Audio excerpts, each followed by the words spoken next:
Hi, everyone. My name is Jenna Schulman, and I'm an independent educational consultant in Northern New Jersey. It's pretty much a fancy title for college counselor or college coach. I advise high school students and their families on the whole college process, going through the college search, making their college list, going through everything that you need for college. So the resumes, the essays, the supplemental essays, helping students with the brainstorming, writing, and editing of that process, helping students and families with financial aid, scholarships, helping them with the interview process for schools that require it, and doing pretty much everything with the college process except for the SAT and ACT. This is our third night of the College Summer Spotlight series, and it is our most signed up for and most popular of the entire summer series. So there's a lot more ahead. More of them are college specific, where colleges are going to get on, talk to students and families about their admissions process, their school, and changes going on with COVID-19. But a big part of the college process is the SAT and ACT, of course. So it is something that has been a big topic all over the news with cancellations. It has gotten to the point where I'm confused about it, everyone's confused about it.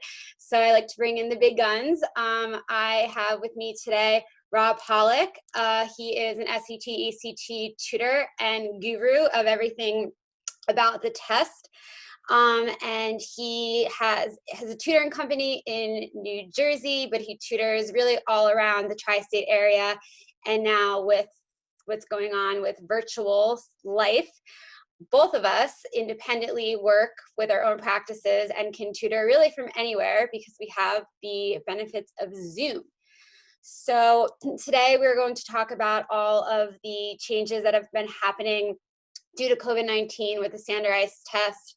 I'm going to ask Rob some of the big questions that we frequently get, but I am going to moderate the questions that come to me. So you can simply do a Q&A in the box that is on your Zoom. You could private message me if you would like to. Also, I won't say your name.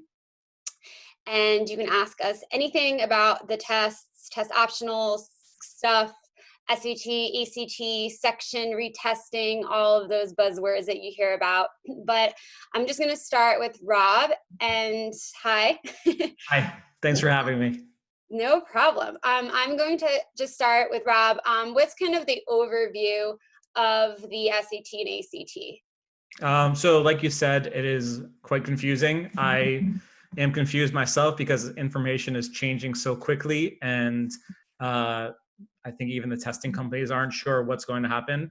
Right now, the probably most important things to know are that the June ACT, which is supposed to run in about 2 weeks, has not been canceled, but for all intents and purposes, wherever you're watching from, it probably has been canceled. About 2/3 of the test centers nationally have canceled, but the ACT as a company has left it up to the individual sites to make a decision.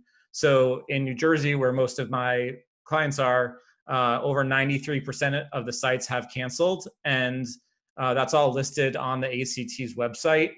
But if you go and sign in and see that your testing site is listed as open, or if you received an email from the ACT saying that your test site is going to run, I recommend calling the school to confirm, because I know some of the schools notified the ACT but are still showing up as open on the ACT site. So even though it's 5 to 7% in New Jersey, it's probably even less than that.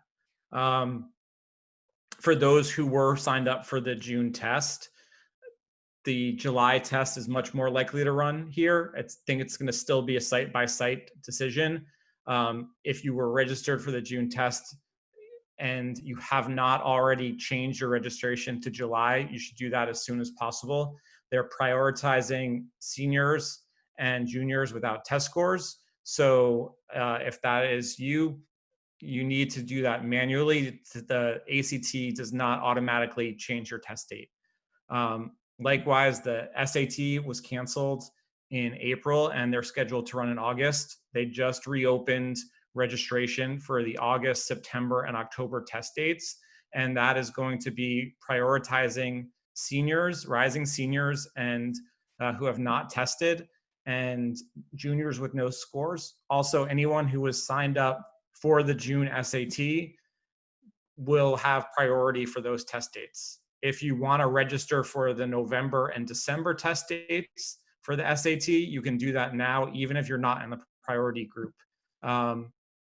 That's kind of the big overview of what to do with the most immediate registration dates.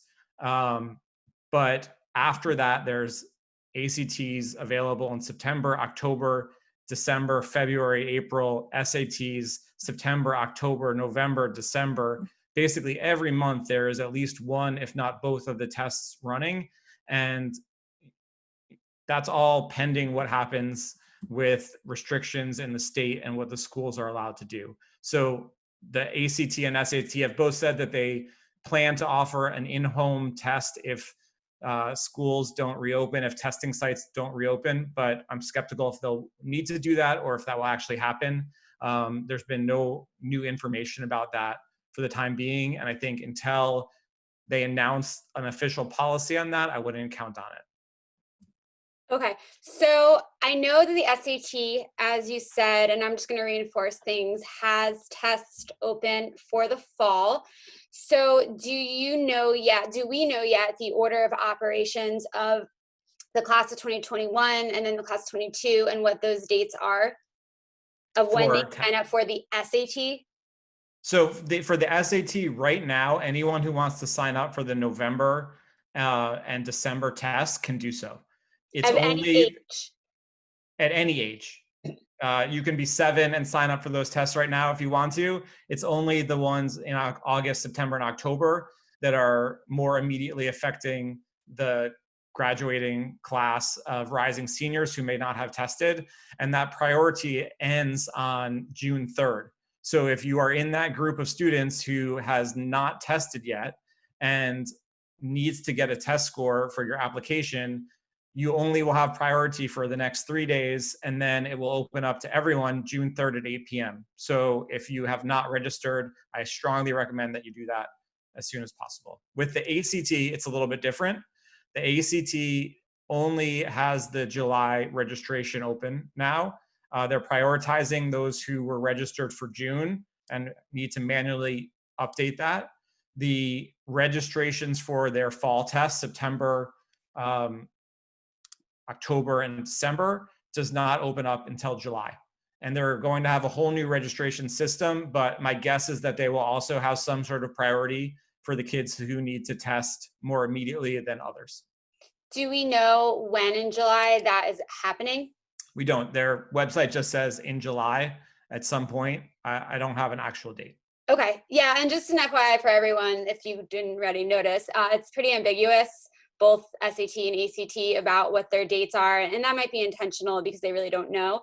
Rob, do you foresee July ACT happening for the tri-state area students?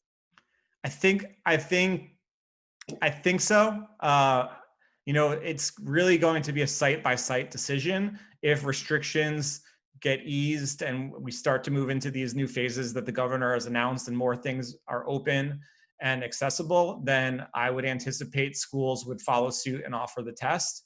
That being said, the sites are limited due to social distancing rules, and even for the sites like for the June ACT that's running, some kids that were registered in those sites are getting bumped because they had to limit the number of people that were allowed into the sites. And you're just going to have to kind of cross your fingers and sign up and prepare as if that test is going to happen for the time being, if you're preparing for it. But when they initially announced their policy for the ACT, they said that the June 13th test was going to run, but they had an alternate date of June 20th. And likewise, they had July 18th and then maybe a test date on July 25th that had to get canceled. There's been no more information about that. It's not as prevalent on their website. So I don't know if that test date's going to get pushed back. But I think probably, if I had to guess, I'd say maybe half the sites will run in July and half won't, but it's going to be a town by town decision. Okay, and I know a lot of my students and parents have emailed me today saying that they couldn't register for the July ACT. Do you think that they're going to add more sections? Do we know that yet? I think that they will do everything that they possibly can to add more centers. I know the ACT hasn't formally said what they're going to do. The SAT has said that for the August test, they're trying to add additional sites and seats, and they update their site every Tuesday and Thursday at noon Eastern time. So if you're trying to register for the August SAT and there aren't seats available, you can check back on Tuesdays and Thursdays and see if something's opened up. Okay, and then just to confirm, starting Wednesday, June 3rd, that's when the class of 2022 can start registering for the SAT via College Board? For the August, September, and October Yeah. test, that registration opens up to the general public. So anyone who wants to sign up at that point can. For the other test, November, December, that's open right now. Okay, got it. And I would probably recommend that if you were planning on one of those September, October test dates, that you also beforehand go in and register for November and December, because anyone that gets bumped is going to probably try and register for those dates, and centers fill up, and you want to be able to test as conveniently as possible.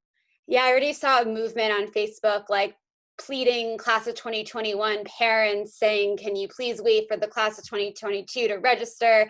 So if you're the class of 2022 and you get a spot, just don't tell anyone, because people might get a little upset, because it's been, a scramble to get 4 months of cancellations starting in August. So Right. then a little bit of a mess.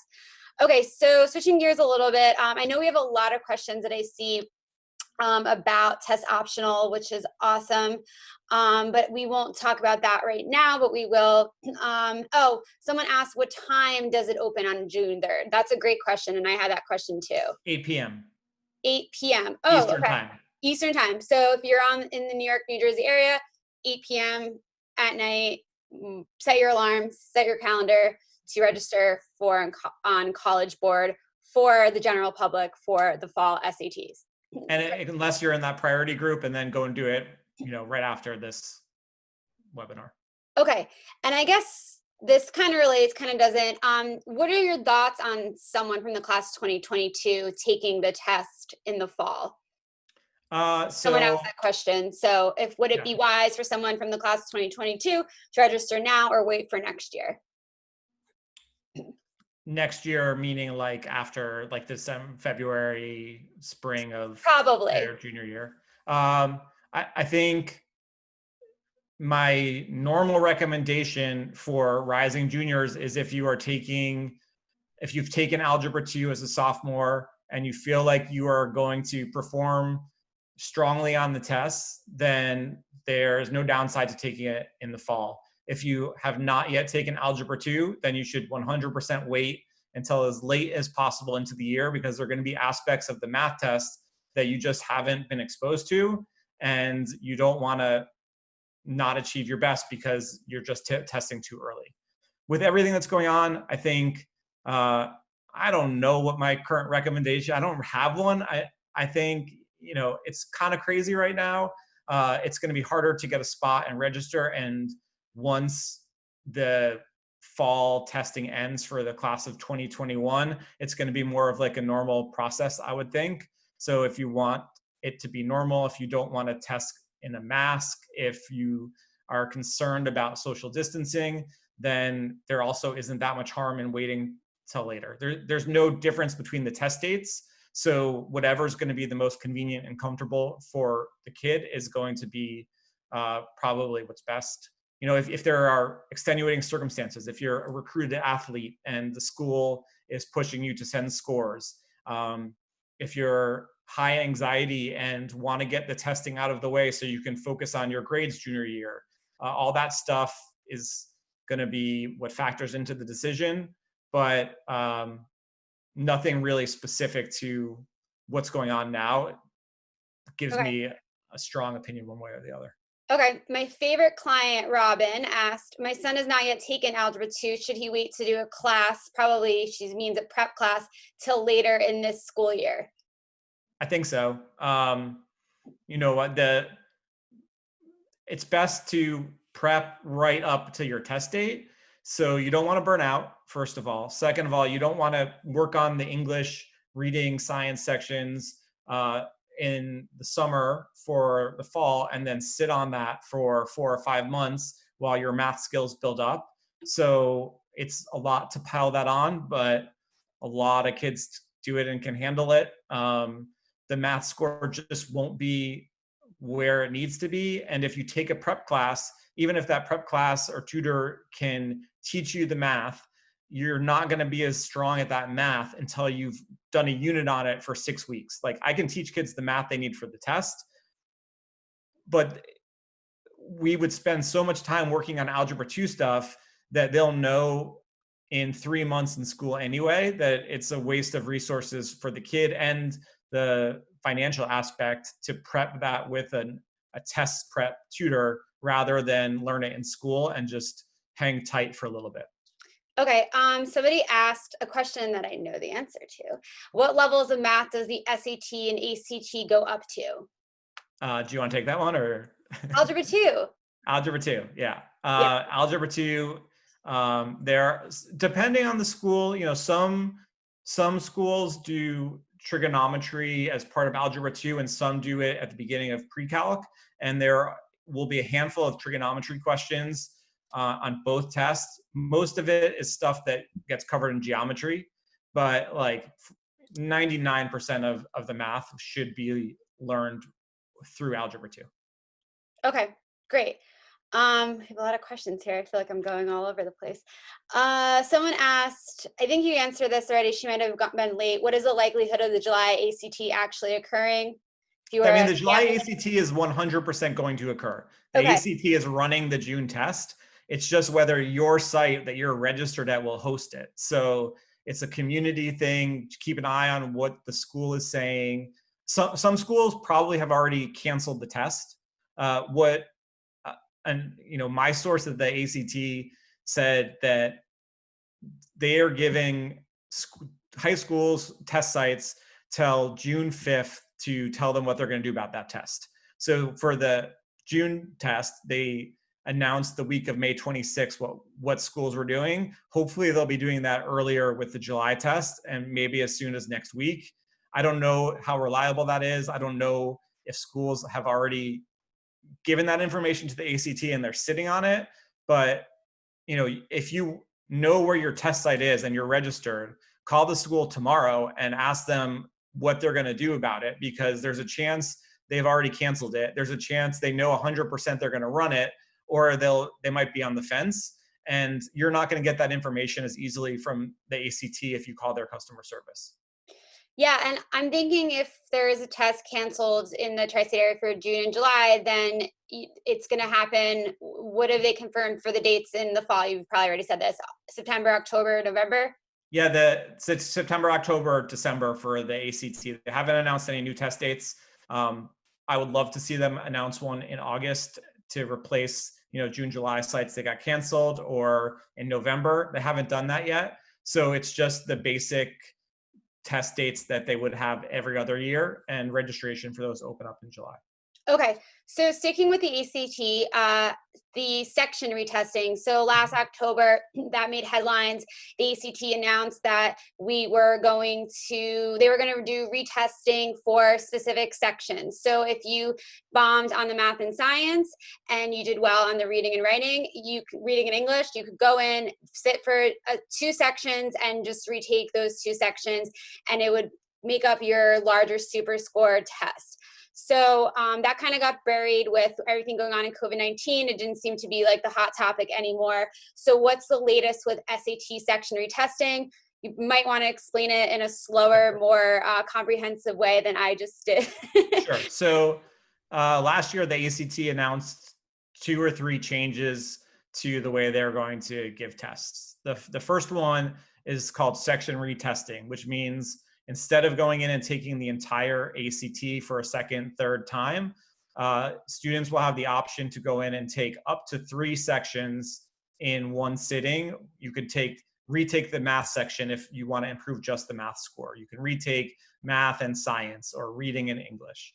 Now, it sounds great in theory. There are a lot of things that make me very cautious about recommending it to families that I work with. The first thing is the testing is only going to be offered on computers. So up till now, all ACT testing in the United States has been done on paper and pencil. That's going to change a little bit in the fall, but section retesting is only available on computers, and it's not clear yet how many computer sites, testing sites there will be, if there's going to be one near you, what the availability of those test dates will be. So the retesting only happens on nationally administered test dates, the same that we're talking about for regular testing. And it's only available at the centers that are approved to give it on computer. I don't know where those are. The ACT isn't revealing where those are. No one knows where they are. The second thing is colleges have not yet said what they're going to do with these scores. So in order to section retest, the ACT is now offering a super score that you can submit to the colleges. So instead of submitting one test date or two test dates for the school to super score your score, you will have an ACT super score that you can submit directly to the colleges. I know most colleges have not announced a formal policy on that, even the ones that currently super score the ACT. So if you have one score that you want to improve and you sign up to section retest, we also don't know if the colleges are going to accept that. Those are probably the two biggest factors about section retesting. The computer-based testing will be offered in September at some sites for the full test. The benefit to computer-based testing is that you receive your scores in 2 to 3 days instead of 2 to 3 weeks. But other than that, I think it's best to take it on paper. You can write notes on it. If you do it on a computer, you have a whiteboard that you're allowed to use for notes, but it just doesn't seem to be as like the best way to do it. Is there talks of them doing an at-home test if things pick back up in the fall? Yeah. So one more thing about the section retesting. In order to section retest, you have to have sat for a full ACT before that's available to you. Any test date dating back to September 2016 can be used for that. As for the in-home testing, both the SAT and the ACT have said that they are planning on some in-home testing if the centers aren't able to reopen. So the SAT specifically said, if they can't give it in the normal way, they will develop an in-home test that kids will be able to take, similar to what they did with the AP test this year. The ACT has said, regardless of what happens, they are planning to offer an in-home online test for the ACT as an option. Now, that is something they said is going to be available in late fall, early winter. So it doesn't seem like that timeline will have any benefit for kids who are being displaced from their testing centers because of COVID-19 concerns, but it might be something that's available down the line later on. They haven't been that forthcoming with what those tests will look like, how they're going to administer it. So no one knows that much about it, but it's something that may be available for the class of 2022 and beyond. And somebody asked, do you think that this will be the same format as the EP testing, since I know that was an issue online? Or do you think it'd be the traditional, the EPs just ask the essays and DBQ? Yeah, and so they gave like a 45-minute version instead of the full version. Yeah, and it was mostly written responses. I do not think that they would do that. I think that they'll do everything they can to make it mirror the actual SAT and ACT in every way they can. As standardized tests, they only have value if they relate and equate to one another, so that a 35 on the ACT is the same as a 35 on the ACT, regardless of when you take it. If the at-home testing changed the structure of the test in a fundamental way, then those scores would mean something different. And that would make it, I think, too confusing and difficult for application and merit-based aid. Right. Okay.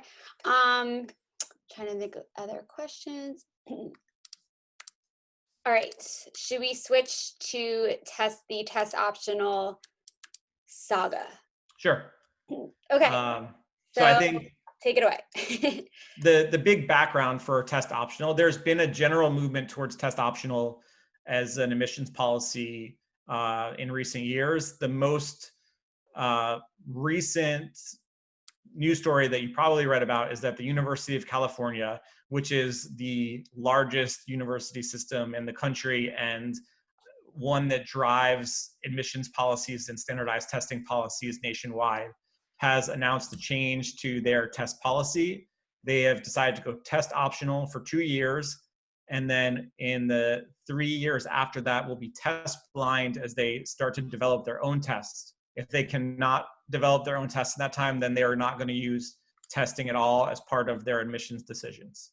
Now, there are some caveats to that that are important. The first is that that decision only applies to in-state applicants in California. If you are an out-of-state applicant applying to the University of California system, they're test optional because of COVID-19, but have not yet created a policy about what they're going to do going forward. So my hunch would be that if they, have decided that the test is biased and racially discriminatory, then they're not going to use it for out-of-state applicants. They're going to have the same policy. They just haven't done that yet.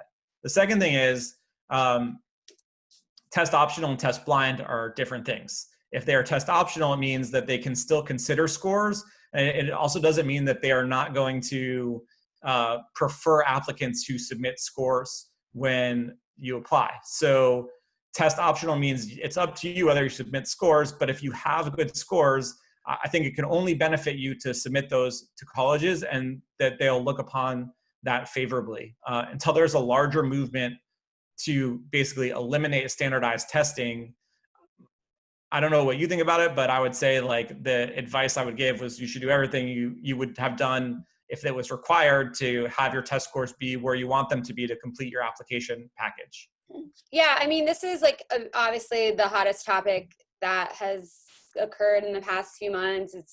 You can ask 500 different experts on this and get 500 different responses. The biggest question, right, is if I have a decent score, is it better to send it than not send it? How is it going to look in comparison to others? So I think, I think the test will always be important. I know that's not the answer that everybody wants to hear. A lot of these schools that have gone test optional have said that they're only doing test optional for the class of 2021. Some have stated that they're going to do a 3-year pilot. So it just depends on how it works out for them. They might find it to be really difficult to go test optional, and maybe it was really hard for them to have to read more of the essays and more of the resume and more of the other pieces of the puzzle. And maybe as they track students throughout their classes and throughout their time at college, maybe they didn't see the success in the students that applied test optional. Nobody really knows right now. So I think, you're talking to an SAT, CT tutor here, right? So SAT and ACT tutors, they like the test, they value the test. As someone who doesn't help with the test, I do find a lot of benefits in the test in some ways. I think it standardizes the playing field. I think a lot of high schools really kind of have a different grading scale for their students, so the standardized tests make it a little bit more balanced. There's obviously flaws with the test. There's flaws with some of the people that run the tests, but I think time will tell if schools do go test optional, the new ones that have go test optional, the ones that are already test optional. What that means in the bigger picture is that they're just going to look everything with more of a microscope. So if you have a piece of a pie and you remove that slice, then every other piece gets a little bit bigger. So you look a little bit more at the grades, you look more at the grade trends, the rigor of your course schedules, the essays, the interviews if they have that. You look at the resume if they ask for that. So, I think we'll see what happens this year. I think everybody should take the test if there's tests that are happening in the fall, which sounds like they are. So some people, I had a student today, he looked at his list, saw that a lot of schools are test optional now and said, I don't think I'm going to take it at all. And Correct me if I'm wrong, Rob, but I felt like that was not the right attitude to have.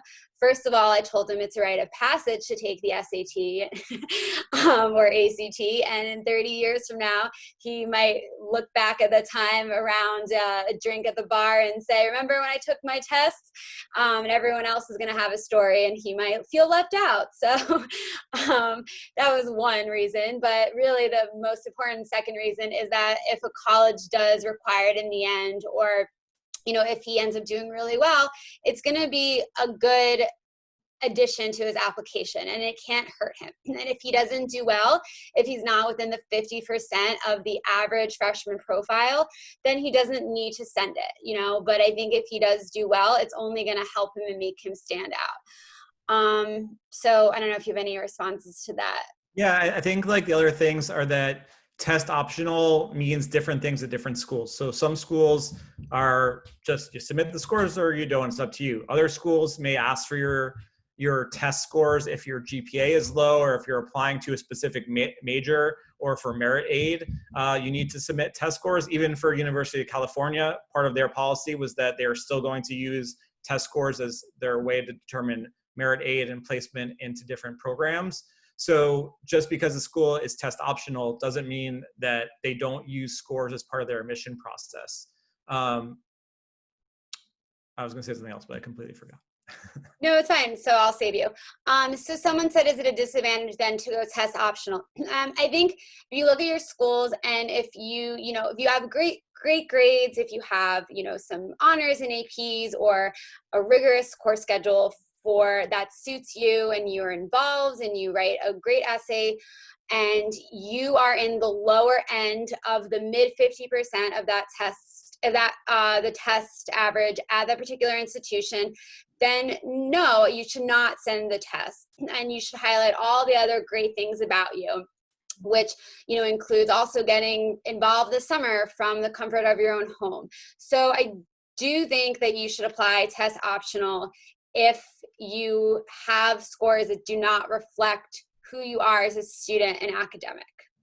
Yeah, I agree with that. If your scores are not going to benefit your application, then you should take advantage of that policy. What I was going to say a minute ago was that this year, GPAs are going to be weird because a lot of schools are going pass-fail for students this year, at least for one semester or a quarter. So that's just going to make the application process more confusing for colleges, because grades might not mean the same thing that they always do, which means if your scores are strong, they can definitely bolster your application. The other thing is that whatever schools you're applying to, if they have a temporary test optional policy, try and read their statement, because test optional policies are different at different schools. Cornell, for instance, if you read their policy, it says that they're going test optional, but if you live near a testing site that was open and your family did not experience any financial loss or hardship in 2020, then they fully expect you to still submit scores. So that's one example of a school that's going to definitely weigh it against you if you don't submit scores and they think that you should have, based on what region you're from, what other kids from your school have done. So it might weigh against you. I think they're probably the exception to what they're doing with test optional this year, but I don't know if other schools have a similar policy and just aren't saying it out loud in their letter announcing what they're doing. Right. And somebody asked this question. I'm going to rephrase it a little bit. If someone looks at their list, realizes all their schools are test optional, I just joked before how I encourage a student to sign up anyway, who would you recommend not to sign up? Like someone I could think of as maybe a highly anxious student, a student that knows they're not going to test well, never has before, but has a very strong profile. Is there an advice? This person asked, what if a student is not a good test taker? Should he or she take it anyway?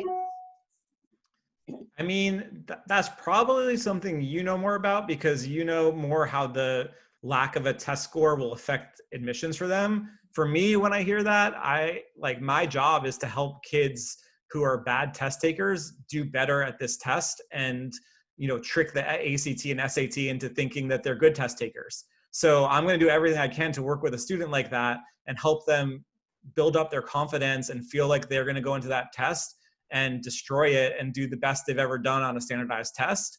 So if you want to have scores, like, and you work with me, we're going to do everything we can to get your score to where it needs to be. Right. Yeah. I have no idea what happens after they get their scores. Yeah. And somebody just asked, can you address students who are not strong test takers and who may not have higher GPAs? So that student, that is all going to be, this is where I come into play. That's just going to be all about what that student puts on their college list. So if they have low test scores, a low GPA, maybe not a rigorous course schedule, that's okay. I work with students of all different academic levels. It's just about having a balanced list and making sure that they apply to some less selective colleges. And there are plenty out there.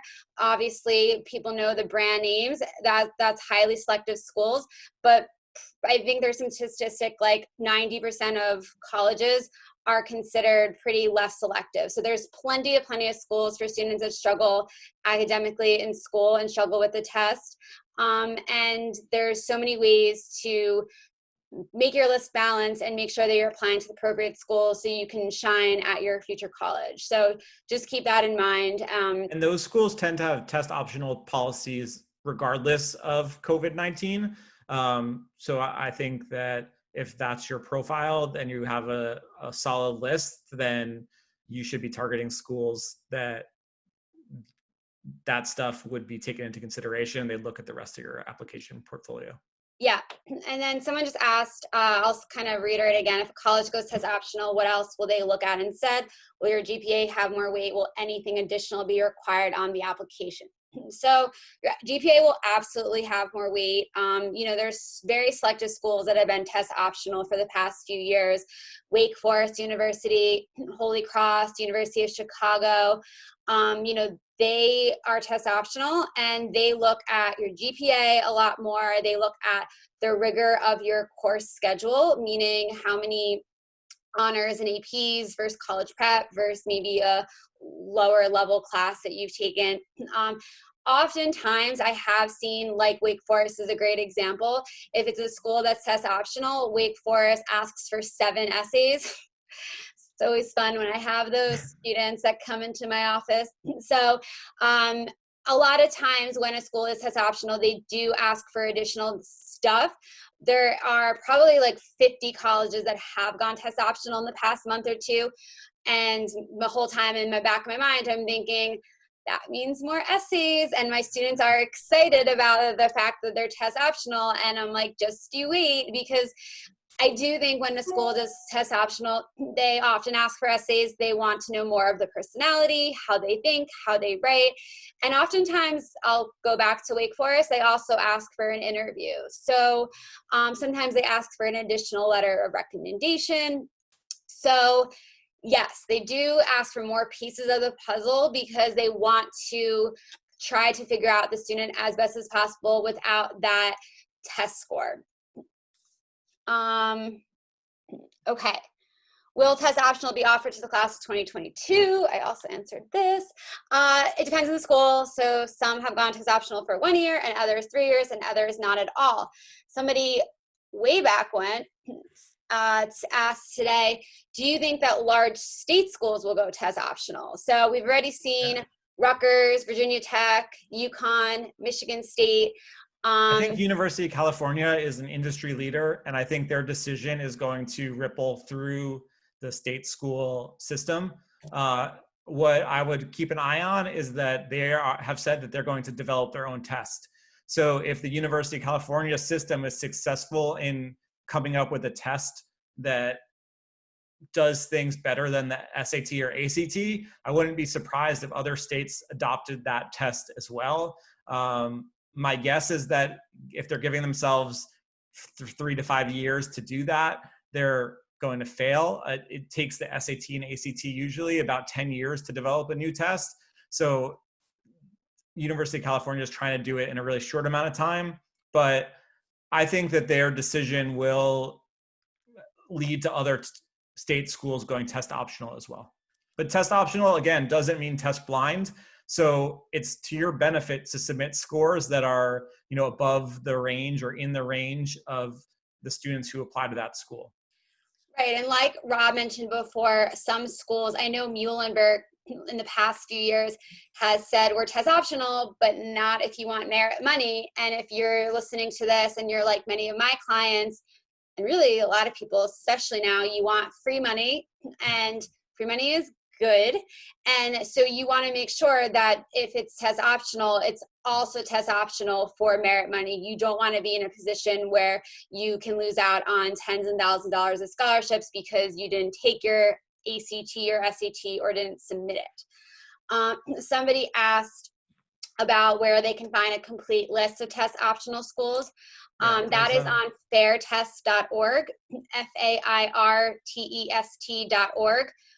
Don't really love how the website is laid out, but if you— It's a good like 1995 website. Also, if you want one that's like a little bit more nice, there's a test prep company called Compass Prep, and they have really good information on test optional policies generally, and because of COVID. Yes, and someone asked about it in New Jersey. You can just look on there. I don't want to give wrong information, but Rutgers is the big one that just wants has optional. Not really sure if Princeton, TCNJ hasn't yet, but that could all change.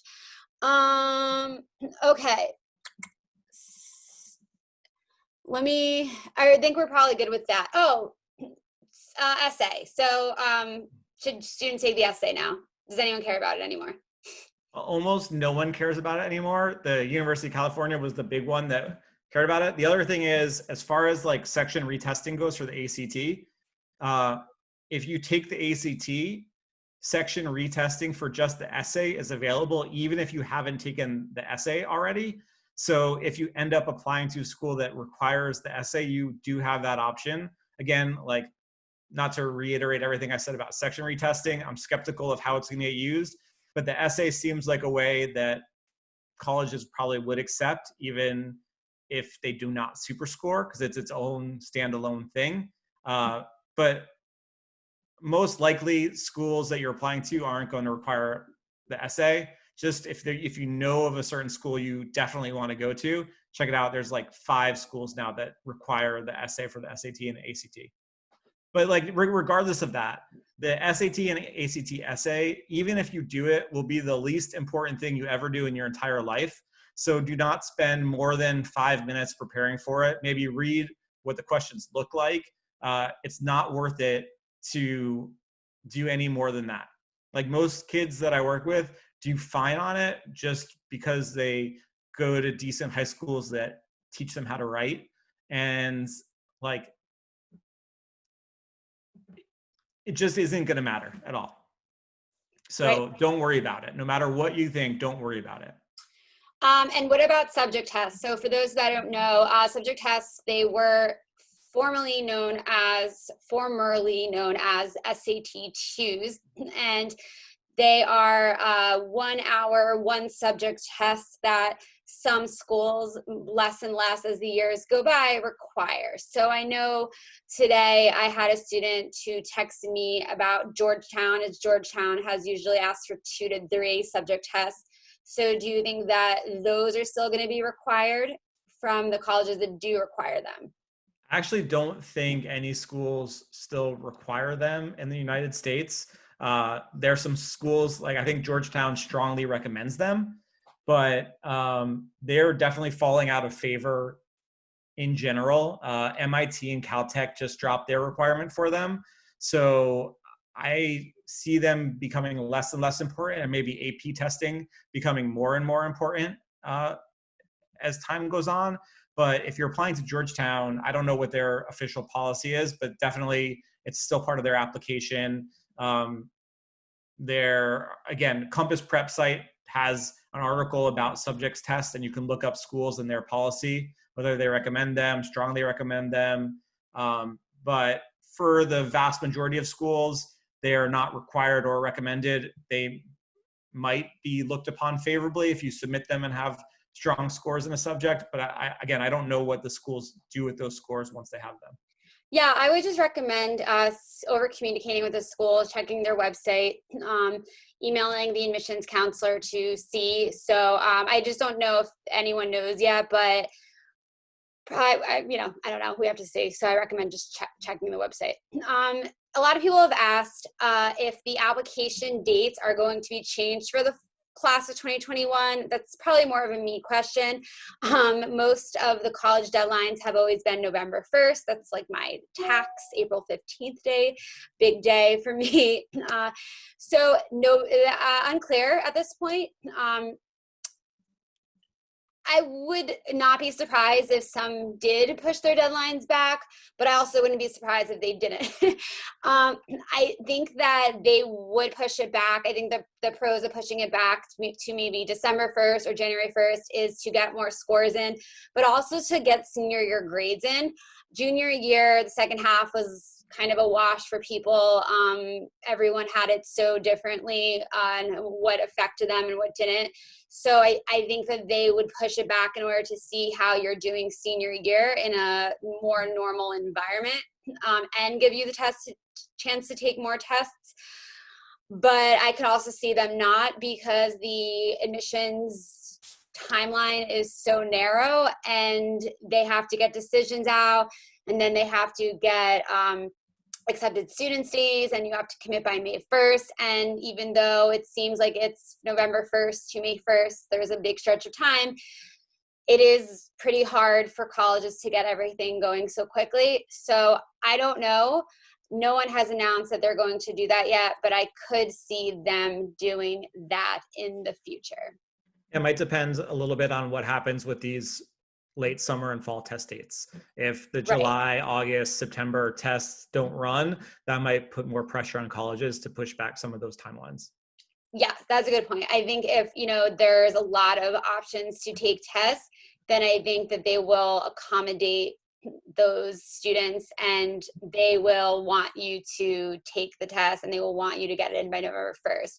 But I know in the past, like taking that November, there's usually, wait, let me look at the deadlines. Do you remember the College Board ACT, SAT November test date? It's usually like the first weekend in November. For the next one is November 7th, October 3rd, November 7th of 2020. So I know in the past, November 7th has been pushing it a little bit with getting it in by November 1st. I would think this is something I pretty much confidently say that colleges will make an exception for students taking it November 7th, and they'll wait to see that score, and they will not process your application until that November 7th score, just because they know that it's a little bit of a weird situation. So still, you have to get it in by November 1st, but that test can come in a little bit after that first deadline. So that's something that I don't know for sure, but I feel like colleges will make an exception. And I think they will make exceptions on a case-by-case basis. New Jersey is different than Missouri is, although if you looked at the Ozarks videos, it might be a different story because they were all out and about there in the Ozarks. But, New Jersey is different than a lot of other states. New York is different than a lot of other states where they're getting tests canceled. So colleges, their admissions counselors, they're human. You talk to them, explain the situation. A new feature this year on the Common Application, they're adding an essay question that is, please explain how are you affected by COVID-19 in 250 words. So if there is a situation where you couldn't take the test, your mental health was suffering, your family, someone in your family was ill, they get it, and you can talk to them about it. So just know that they're there for you to do so. Okay, so I can start. A few people have asked about accommodations. If a student has accommodations, how is that handled when the testing occurs? Can they get accommodations for these tests? If so, are they in separate rooms with other students? Do colleges see that a student has accommodations when they submit scores? Okay, so four-part question, sorry. Accommodations work differently for the SAT and the ACT. For the SAT, you're pretty much granted whatever accommodations you receive in school. You don't have to apply separately. Typically, the most common form of accommodation is time and a half, and the students with that accommodation are in a separate room together. For the ACT, accommodations are you apply for them when you register for the test. The ACT has two different sets of accommodations. One is called National Extended Time, which is 1.5 times regular time for the test. If you have National Extended Time, you go to the testing center the same as everyone taking the national test date, and you're in a room for extended time. There are other options called special testing. Special testing gives additional accommodations like multiple day testing.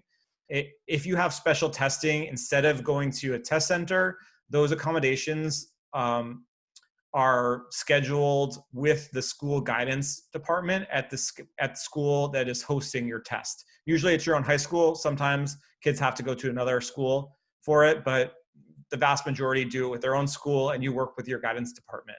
You have a 3-week window within which you have to take the test. So that schedule, I don't think that would change because of anything going on now. What were the other parts of the test? Parts of the question? Oh, do colleges see if it's, Oh, I know yeah. the answer to this So too. right now, colleges no. see if student They were seeing that information a couple of years ago. There was a lawsuit initiated, and in the meantime, that information has been like pulled off of transcripts and test scores. So the colleges shouldn't know that you receive accommodations. Okay, and if a student does get extended time, are you in favor of an SAT or an ACT?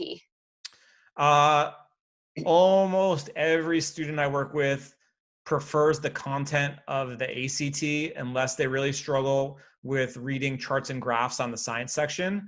The math section has a little bit more challenging content at the end, but it's more straightforward up until the end. So most students prefer the ACT when they have extended time, because the hardest part of the ACT for almost everyone is that it's very demanding time-wise. You don't have a lot of time for each section. That said, everyone making that decision would benefit from taking a practice SAT and an ACT at home just to get familiar with the content. I'd be happy to give anyone practice tests. You can pull them offline. They're available really easily, but it's a lot easier to have those conversations with someone after they've at least seen the content of both tests and know how they feel about like the types of questions. But I mean, overall, the biggest difference for those two tests to me is that the reading section on the ACT is designed so that the content level of the passages is like a 9th to 13th grade reading level. The SAT goes from like a 9th to like a 17th grade reading level. So you have more time, but there will be a handful of questions that are much harder and passages that are like, I have trouble understanding some of the sentences in the passages on the SAT, and the ACT is a lot more straightforward in the content of what you're reading. And somebody asked, do you recommend taking both the SAT and ACT? I don't think that just has to do if you have extended time, just Right. any person. I usually recommend picking one and preparing for one and taking it a couple times. And then if you have not achieved what you want to achieve, giving the other one a shot at that point. There's not really a downside to doing that, but I think you don't want to prepare for both of them at the same time. They are a little bit different. There's a lot of overlap in the content, but it's just a lot to bounce back and forth between them. And there are so many test dates now available that like you could be taking an SAT one week and then an ACT the next week. And that's a lot of testing, and probably you're not going to achieve your best results. The best thing you can do to prepare for these tests is see as many historical test questions as you possibly can, because the tests are standardized and repetitive. And the more familiar you are with the content of the SAT and the ACT and the way they ask questions, the more comfortable you're going to feel when you go and sit for that test. My goal is always for a kid to go in and sit down for the test and feel like, okay, this looks like all the practice tests I've done. I feel like I've read this passage before, even though they haven't. Like if you're that comfortable with the content, everything should feel kind of familiar. Okay, cool. I think there's no more questions. Somebody did ask about students that need personalized face-to-face testing, not virtual. which I can understand. What does your organization, or when does your organization plan to open for face-to-face help? So you can plug a little So bit for of your like tutoring for like prep, I think I would say when it's safe to do so, kind of waiting to see as we move through these phases of getting back to normal, as more things open up. I do a lot of one-on-one tutoring personally. So, my concern is that if I got sick, I would be kind of creating a ring of people who got sick around me. So I bounce in and out of a lot of homes, and I just would be, thought right now is that probably not through the summer. I think I'll probably be mostly virtual through the summer, but there's good news coming out every day that like doctors in Italy are saying that the coronavirus isn't as strong as they thought it was, and it seems to be weakening. So if life returns to normal, I would much prefer to be sitting next to someone and seeing where their eyes look when they're reading a passage and what they're writing down, and how they're moving their finger when they're reading something. But I also want to be safe and think that that's the most important thing. Okay, awesome. And I'm just going to share my information and all the information on here, Rob's information. Forgot what I was doing for a second. Okay, so here I am. I don't know anything about Slide Room. I don't know if you could see. Here's my information. Here's Rob's information. So if you want to contact either one of us, you can contact him through there. I am doing many more college spotlight series. Most of them are related to specific colleges. This one was a special one. I'm also having a special one next Tuesday where I will be discussing with a guidance counselor on how to take advantage of college applications this summer. So if you are looking to get ahead while at home, then it is a great thing to click on this to watch for next Tuesday. Other than that, we have lots of colleges because I'm a little insane. Any last remarks, Rob? No, thank you for having me. This was fun. Hopefully answered most people's questions. If you have additional questions, feel free to email me, text me. Happy to talk through this with anyone that has questions and do anything I can to help. Yeah, and hopefully this information stays relevant and that we don't in 2 weeks have to do a whole new one because everything changed, which might happen. Yeah. So text Rob, check like College Board and ACT websites, and follow us on Instagram. And I think just most importantly, if you are one of those priority students that needs to register, go do it right now. Get that seat if you can, because the test centers are going to definitely fill up and you don't want to miss out. What he said. All right. Thanks, guys. Have a good one. Thank you.